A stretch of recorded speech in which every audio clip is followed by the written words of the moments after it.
Hello, it's me again, Margaret. And for those not named Margaret, good to see you too. Today I'd like to discuss and go over the important habit of getting into the rhythm of doing root cause analysis. Anytime anything turns out a way you didn't expect it to do root cause analysis. And for those who aren't familiar with the root cause analysis, it's broken down into a couple different sections. First being the thesis statement, or the problem statement, whatever you want to call it. But basically it's stating what's the deal, and it needs to be as simple as possible. So if you're driving your car and your tires are worn out and you got to get them replaced, the beginning statement would be something like, I need new tires, or tires are worn out, whatever you want to do. And so same thing, if it's one of those where you're looking at your month and you didn't make as much as you wanted to, you say, I didn't make as much as I expected to, whatever it is. And then the second portion of it would be the question, the why statements, or the why questions and answers. So if we're talking about for the month or for the quarter or whatever it is for the week, I didn't make as much as I thought I was going to make. Why? Oh, sales weren't as high. Why? And if the sales were as high as you expected them to be, why were your expenses high? And you go into the why, and you really dig into it. And the litmus test for how well you're doing your why questions is how uncomfortable are they? Because they should be uncomfortable. Because whenever something's not what you expected, or things didn't work out like you expected them to, it's usually because you're turning a blind eye to an unsavory truth. And the 5 why, the root cause analysis, really causes you and forces you to really dig into it and lean into those. So, I didn't make the money I thought I was going to make. Why?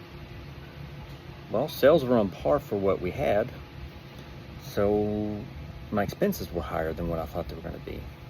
Why? Why were your expenses higher? Do you have an unrealistic expectation for what your expenses should be? Do you not like to account for all of it? Are there things that you're spending money on that you shouldn't?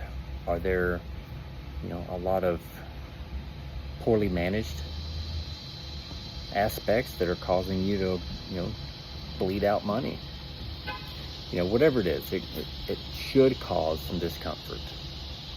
So the first section would be your starting statement, and then you have your questions, the 5 whys.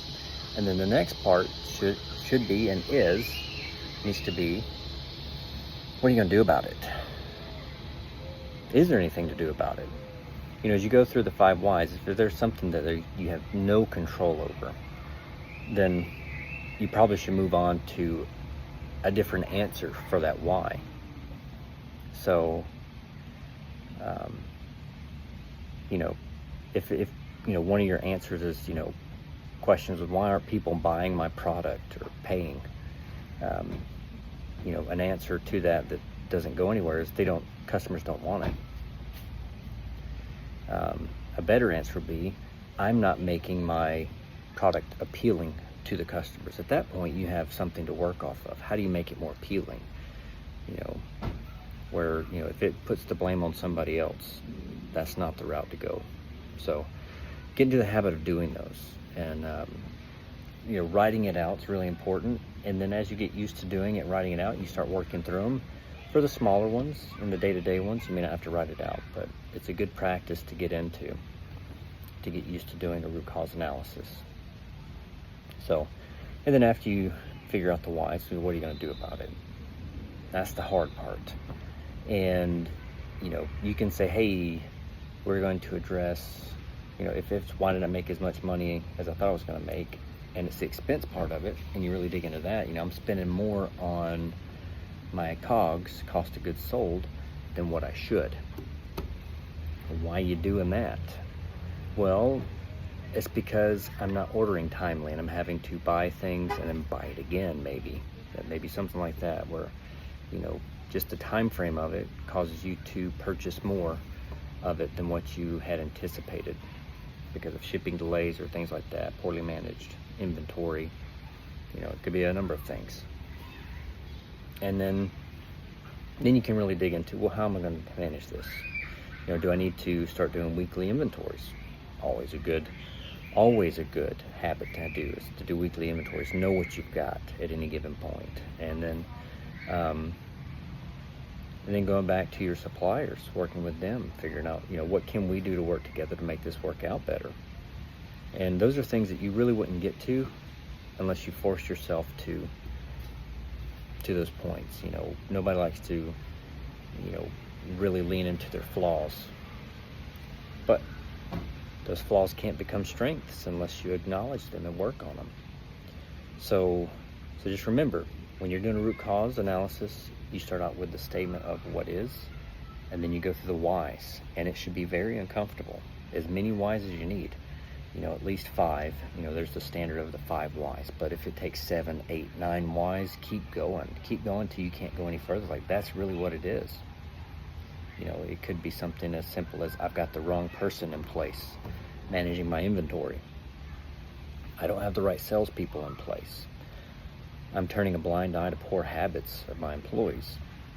It could be something like that. I don't like conflict, so I'm not addressing it with my employees. And it should be uncomfortable. So live in the discomfort. If you want to be great or really good at or the best at what you do, you got to live in the discomfort.